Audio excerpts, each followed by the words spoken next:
without any further ado, Keith Kalfas. What's up? Thanks. What's up, guys? Thank you.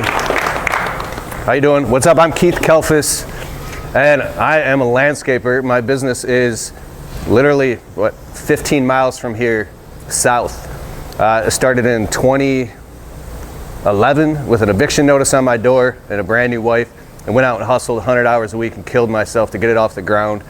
And basically, within 6 weeks of getting a business off the ground, I was like, wait a second, I was stuck in a dead-end job for all these years. So I had this epiphany, I want to go on YouTube and help other people do the same thing that I did. And with this complete obsession with video marketing, internet marketing, and social media marketing, was able to build a landscaping business and a YouTube channel at the same time.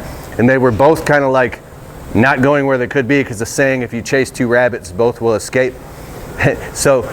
But I'm just a normal dude. I'm not even in your industry. I have a lot of respect for you guys already, just pulling up at the parking lot and seeing all this. And I know what it's like to hustle and chase your dreams and build a business and feed a family and then go up and above and beyond. I've known Marvin since like 2014, and he did run across the parking lot.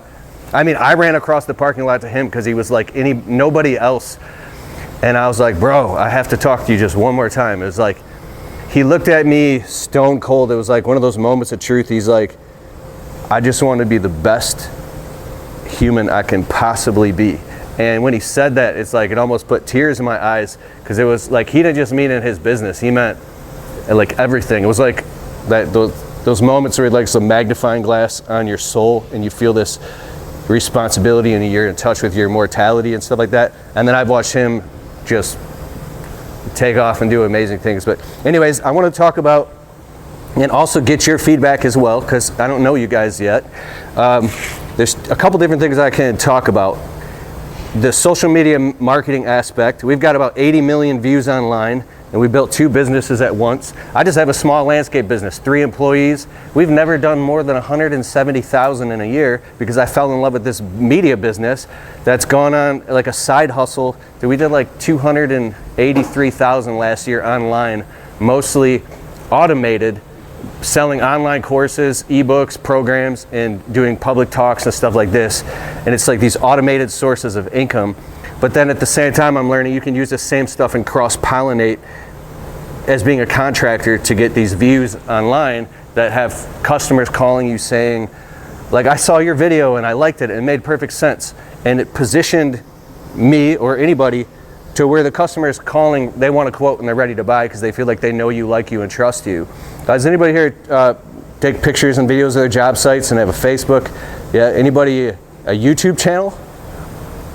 Yeah, nice. Oh, and then is anybody here marketing their business consistently, like before and after pictures and Facebook and Instagram? And yeah, and are you getting good leads from it? Is it working? I have 80,000 that went viral. You have what? I got 20,000 followers and content stuff for asphalt driveway, and I went viral with a video that I always wanted to do with 9 million, and I've turned it into one driveway. So yeah, please elaborate. I'm very interested with the search engine optimization and SEO marketing and Google SERPs, which is search engine ranking page. If you take those viral videos and you built them and bake them into a blog on your website, and here's the caveat to all of this. I have something called a marketing progression pyramid that I'm learning and have figured out the hard way. You don't have to do a lot of this stuff yourself. If you take that stuff and you build it into a search engine optimized blog within your website that's all baked in, well written, like 15 to 2,500 word blog articles that are tagged to your local business and city and zip code, and pulling in social proof with positive reviews from customers, you'll show up on the Google 3-pack, which is organic, without even spending any money on ads. So you take those viral videos and you take all that stuff, and it's called authority domain sites. TikTok, Facebook, Instagram, Pinterest, LinkedIn.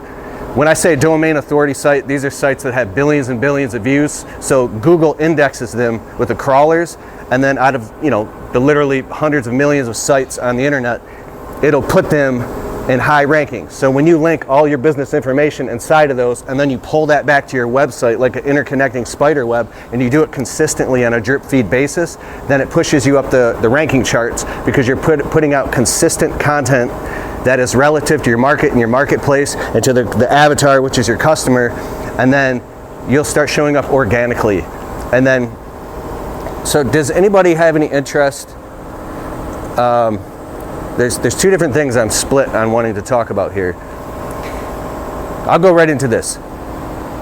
When you're trying to run your business and do everything, manage employees, jobs, scheduling, payroll, something's messed up on a job site, you got to run back. You're up at midnight, running payroll. Now the workers' comp has an audit. It's non-stop. I mean, this is my life.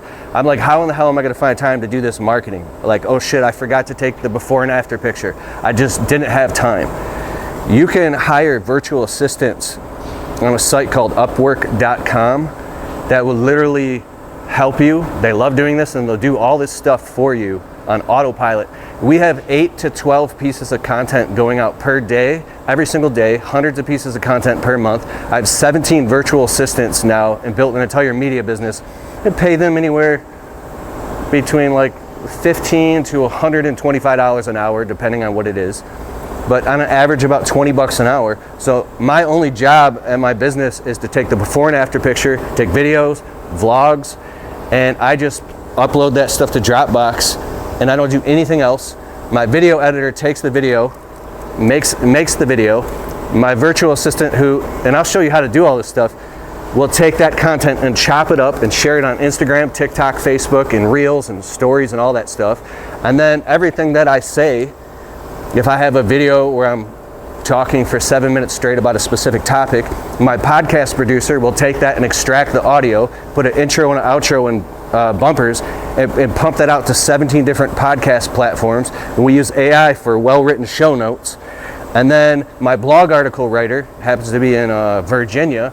He'll take that and then he'll write a 2,500 word blog article, and then put the podcast and the video and the shorts, all that, put that on my blog, and then I pay him extra and he'll write a well-written email, and then he'll pump that out to our email list of 15,000 people, and then it all has calls to action that go back to everything. And then my Pinterest virtual assistant, we'll take that and post the shit all over Pinterest. And so we have this whole marketing media machine happening completely on autopilot. And it's just a bunch of virtual assistants in the Philippines, who I trust, you're gonna kiss a lot of frogs, that can help you do all this shit. And you're literally just running your business, yet there's this thing happening in the background, and people will be like, how the fuck are you doing this? You're like, I'm not doing it. There's a book that I read by Dan Sullivan, the strategic coach, and he's also, if anybody here heard of Gino Wickman, Traction, Get a Grip, and Rocket Fuel, read these books on audible.com. This book called Who Not How changed my life, because I kept saying, how do I do this? How do I do this? How do I do this? So I'm eating dinner with my wife, and then literally trying to do marketing on the toilet, in and out of the shower, in the basement after she goes to sleep. I was up till 2:30 o'clock this morning doing marketing, because we just did a big launch yesterday, a Cyber Monday thing, and we're generating sales online. But you can go on a site called upwork.com and scour through virtual assistants and just start interviewing these people. And what I do is I'll hire 3 for the same project, and I'll quickly let go of the 2 that don't work. If I need anything, there's tens of thousands, probably, I don't know how many, say tens of thousands of people all over the world that are obsessed with, happy, and want to do exactly what you need help with. A virtual bookkeeper, someone to do your marketing, obviously an accountant and all that stuff, somebody to run payroll.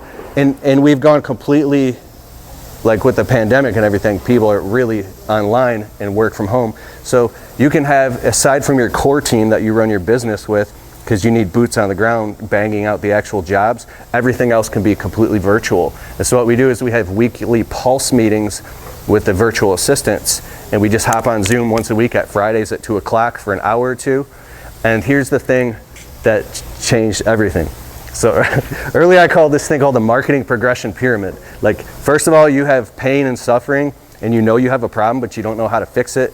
You want to grow your business, you want to market it, you want to get tons of leads coming in so you can scoop the cream off the top and only take on the highest paying, most qualified jobs, and just not have to say yes to the shit that you know what I'm saying, don't want to.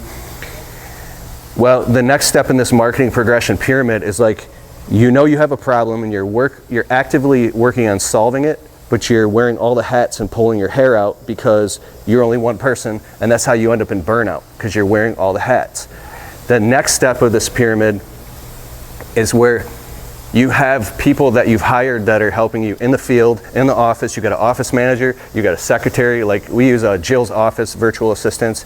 They answer the phone for us and they book the jobs automatically online and schedule it with Jobber, and then they do everything. They sell the job and we literally can just show up and do the work. They're virtual receptionists and they're right here in the United States in Utah. But you're still wearing all the hats and pulling your hair out, and it's taking you away from taking Sundays off, taking Saturdays off, hanging out with your family, being fully present where you can just like leave your phone in your truck for like a whole day if you wanted, because it's all handled. The final step in this marketing progression pyramid that finally, I saw this a couple years ago and I was like, but how is the wrong question. How in the F am I gonna do this? And it seemed impossible to me, because you hear about these people that have these multi-million-dollar businesses, and they're like, I hired a CFO or a CEO and I pay him 110 grand a year. Well, I just did an interview with a friend named Dan Plata. Him and his partners own like 15 different businesses on my podcast. And he says, like, when you get to the point where you're making 100,000 in personal income in your business between payroll and distributions, I started crying laughing, because when you go to hire that key person, now you have to pay them a major chunk, and now all your personal income goes away and you're stuck in cash flow purgatory, because now you have to keep growing the business. So you're like running with your hair on fire while the pavement's falling behind you, or you can just stay stuck and be in first gear pedaling your ass off. In order to get to second, third, and fourth gear, you have to pay the who's. So he said he was like walks in the kitchen to his wife, I'm making 100 grand a year personal income off this, $600,000 or $700,000 business. She's like, wow. He goes, but it's all going away. And she's like, what? He's like, yeah, I'm hiring an operations manager to manage all the employees in the field to get all the shit done, so I can focus on running admin and marketing and change my hats. And when he said it's all going away, I was just like crying laughing on the podcast, because that's something you should never tell your wife, like it's all going away. But that it was so funny. And what he was talking about is, when you understand this stuff, you expect it and you anticipate it and you plan for it in advance. It's when you don't know when the shit happens to you and now your business is haywire because you don't have any minimum viable systems or methods, simple frameworks, that when it happens and it blindsides you, that you're stressed out and end up, by the time winter comes, dude, I've been so depressed in the winter with bags under my eyes, and I look and my hair is gone gray and shit, and I wake up in the morning, I'm like, what the fuck, like go into depression. So it's like summer high, winter depression. It's like, how do we even that shit out? And so for me, it was the who's, not the how's. So the final step in the marketing progression pyramid at the top of the list is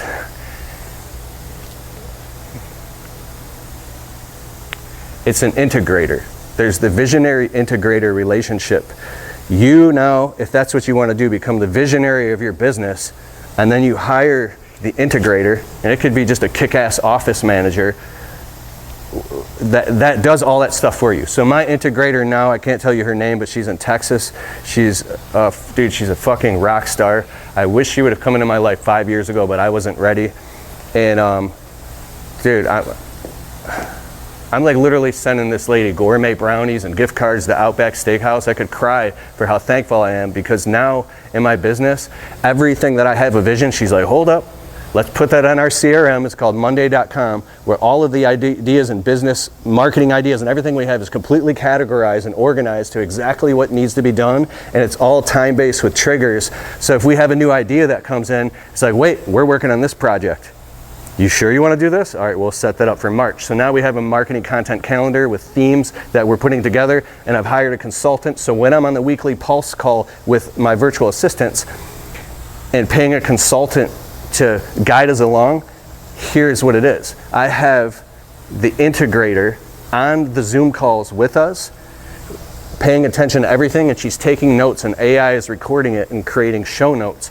So that way, when we get off the Zoom call, you get sucked right back into your business, and you can't even fucking implement anything that you just learned, And you're like, what the fuck? I learned you. So you get excited, then you get let down. When you have the integrators there with you and you're present and you're the visionary, you say, all right, now go do it. And then they do the shit and they're fucking doing it all. And I'm literally like, I've created this thing, we have a book.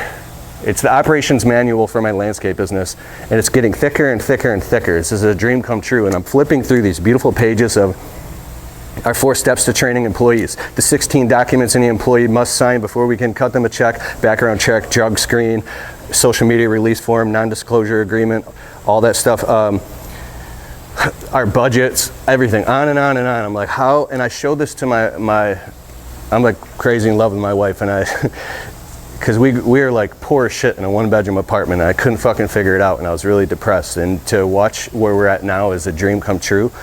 And I pulled her into my studio. I'm like, you have to see this. We have these beautiful branded company manual with all these things happening.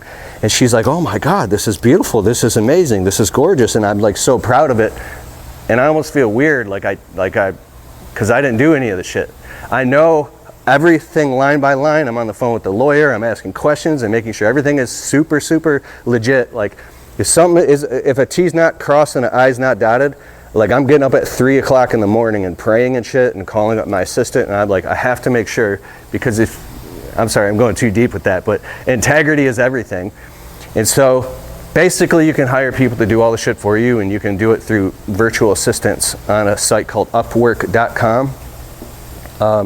If it's something very critical, make sure possibly they're in the United States, and a lot of people can be overseas. Like I said, you're gonna kiss a lot of frogs. I've been through like 65 virtual assistants. I have a video editor right now in Serbia who's amazing, but he's totally MIA for the past 8 weeks. I've got overdue projects. We've got 17 videos already filmed, ready to be edited, and he's gone.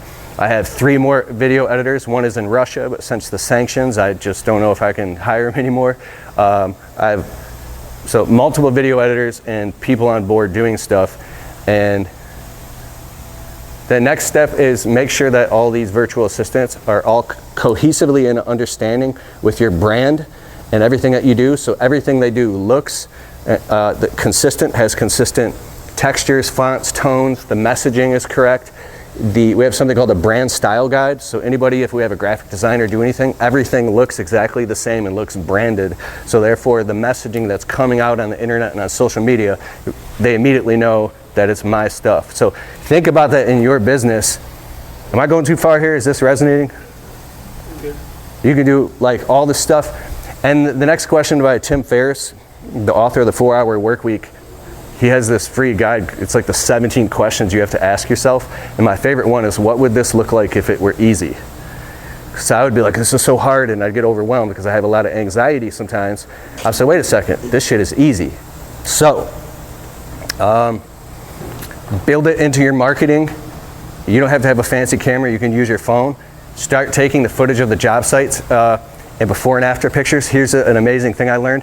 On your iPhone or your Android, you can press like the plus button in the gallery and create albums. I create an album for every different customer's last name or the name of the project, and then all the videos and pictures go into that project. I got one obviously for family and my dogs and Christmases, but with the business stuff, it's all hyper organized. And then I have that all matching inside of Dropbox, every single thing that has to do with the business, whether it's employees or payroll or taxes or insurance or anything social media.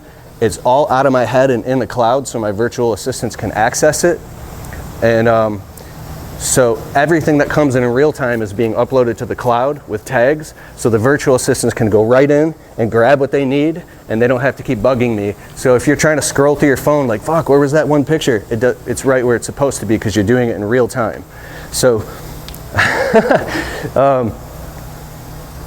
I get really excited when I meet people at events like this and I see them in a year or two, and it'll be like something like Marvin. He's like, bro, we're doing it. We've automated this part of the business. It made me free. I started that podcast I've always dreamed of, and now it's working and we're traveling. And it's like your dreams and what you want to do is literally so close 6 to 12 months, you can be doing some epic shit that you always dream, whether it's in your business or on anything, because a lot of people have multiple businesses now and multiple, like you might have your day business and you have an internet side hustle on Amazon, or you're doing some social media stuff, and people love multiple streams of income and cryptocurrency and stocks and all that shit. It's like, but if you can just take a couple of those hats, or at least one of those hats off in your day business and give it to someone else, it'll free you up to do all that shit. So I think that's enough. Is there any questions? Did I bore you to death? Am I talking too fast? Good stuff. Good stuff. Those are, I got a question. I have resources too, yeah. Yeah, I was just going to say that. The resources that you just mentioned, where can people find more information on that? Like the books you've written, how to find you and whatnot online if they do that. Yeah, I think that my books would be boring to you guys. I just published my 4th book called 17 Ways to Market a Landscaping Business, and that'll be out like in a couple of months. We're recording the audiobook right now on audible.com. We have like 7 online courses. We have all this, but it's all about like landscaping, window cleaning, and marketing. We have a program called the Business Marketing Blueprint. It's keithkalfas.com/BMB. But I want to tell you the books that I've read that have made me have these epiphanies. It's Dan Sullivan, the book called Who Not How on audible.com. So throw in headphones and listen to that while you're working. And then the other books are by Gino Wickman is Traction, Get a Grip, and Rocket Fuel. These hyper-specific pieces of information will like wake you up and can create huge changes, because when you change the way you see things, the things you see literally change. So that's it. Any questions? Yeah, just to follow up, you said you've gone through 65 virtual assistants and you've got kind of like 4 you're working through? Collectively? Yeah, now we have like 17. There's a core group of like 7 or 9. It's because some of them are like all the time, some of them are sometimes, some of them are part-time. What I dig into, I guess, was, is it kind of just consistently have had like trimming of the herd where people go MIA? Or was it at the beginning like it was really hard to find that core group that's kind of stuck through? Or I know that's been a lot of times that's the issue with finding virtual assistants is, yeah, they go AWOL, or they can't get the brand message right, or different things like that. So I didn't know how long it took you to find those couple to kind of take the rest off of. 2016, there's this internet marketer guy named Ty Lopez. He'd have his Lamborghinis in his garage and shit, and he went mega viral. And people were questioning him, but then he put out this course, like it was a social media marketing business training thing. And I bought it and I was watching it, and there was this guy in there named, I think it was Joe Soto. He had like a multi-million-dollar internet marketing agency where he did stuff for businesses like ours. And then he talked about hiring virtual assistants. And in one moment, I had this, what we call an epiphany bridge, where I was like, wait a second. I immediately took Upwork and I opened it up and I started, oh my God, this has been here this whole time. So I was so scared to hire somebody because I was afraid of making a mistake. And then I finally said, like, this pain isn't gonna stop unless I just take a chance. And then the first person I hired totally sucked. And then I was trying to have my wife help me. Then I'm trying to have my cousin Nathan. This kid's like 18. I'm like, dude, I'll pay you $14 an hour. And then he didn't know what he was doing. So instead of trying to find the, instead of trying to train somebody to do it, you just find somebody who's already good at that specific thing. But be willing to like hire fast and fire fast. Like I said, I'll hire 3 people for the same task, and then I'll get rid of the other 2 that don't work. And I'm super upfront and clear. And I noticed that when you're incredibly confident and you've like stepped over the line and you are committed to this thing, other people pick up on it, and then they want to jump onto your mission. Just like almost like an employee, if you hire them and you don't seem too committed about your own business and your truck's all dirty, they're like, well, I don't know what this, but if your shit's clean and you've got a mission and a vision, the employees, because they're like your internal customers. So now when I interview virtual assistants, I'm so serious that I'll keep them on a Zoom call for an hour, and I'll run them through different tests, and I'll almost cajole them in a point to ask them questions that might irritate them to see if they have anger issues, because I mean, these people, some of them, you're giving them the keys to the kingdom. Are you upfront with them about the trying 3 out for the same task? You're like, hey, you got to prove your shit, or you kind of not do that because that's... No, a couple have found out, and because they had access to like the same Google Drive folder, and I could feel it was a little funny, but dude, I don't know if I'll do that going forward, but I've got a business to run and we've got deadlines and stuff going on. And so it just like kind of is what it is. And this is not nice to say, and I'm wrong, just because they're 5,000 miles away or something. It should be no different. So I think moving forward, I will be more upfront and say, hey, we're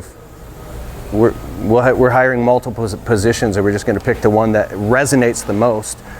But I mean, there's been virtual assistants who have outright ripped us off and, you know, lied about something. That's why I like Upwork.com, because everything's under contract and they're clocking everything in and out. Like my executive assistant, we've retained her just exclusively, but she uses a program called Clockify, and she clocks everything that she does. When we're talking on the phone, on Zoom calls, it doesn't matter what it is, she's clocking it all, and then she gives me a report specifically of where every minute was spent, so I know exactly where every dollar's going. So when I hire a virtual assistant, I let them know, I say, at the end of every single session that you work for me on your own hours, and unless there's like urgent deadline, I want you to, and I'll pay you to take the last 5 minutes, and just, even if it's on a Google Doc, go and tally up what you did and a couple links with the amount of time, real simple, charge me for that, and then send it with your invoice so I know where the heck my money's going.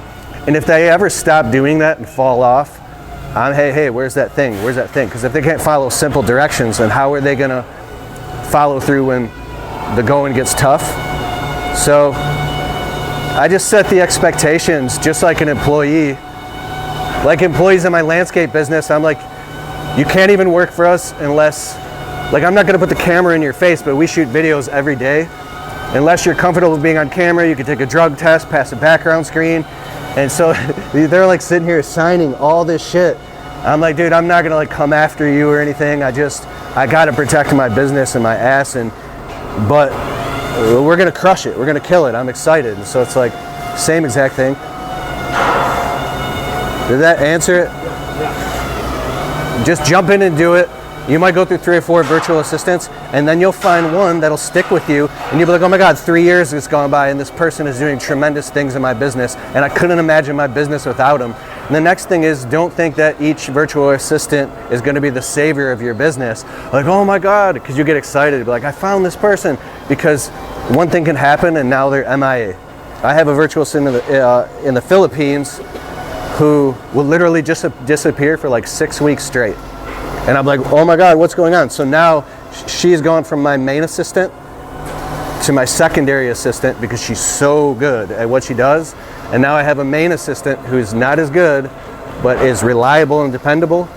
And so now that's with our podcast production. So I was like, fuck it, I'll just do 2 shows a week. And sometimes when this one, so it's like, somebody will be like, well, you should fire that person. I'm like, I'm trying to, it's always like a math game, you know? But yeah, you can have multiple people. In the whole, there's like they say you can get virtual assistants for $4 an hour. Dude, I want to pay them like so well.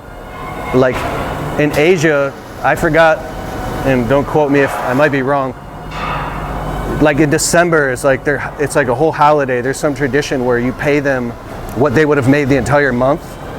So I haven't done that, and I do plan on doing that. But I'm like giving them bonuses like all the time. I'll give them all a $100 bonus. I make a quick video with Loom on my webcam, and I will personally thank each and every single one of them. If they're local, I'll send them gourmet brownies and let them know that I genuinely care about them, and I say thank you for being on my team. I'm so thankful.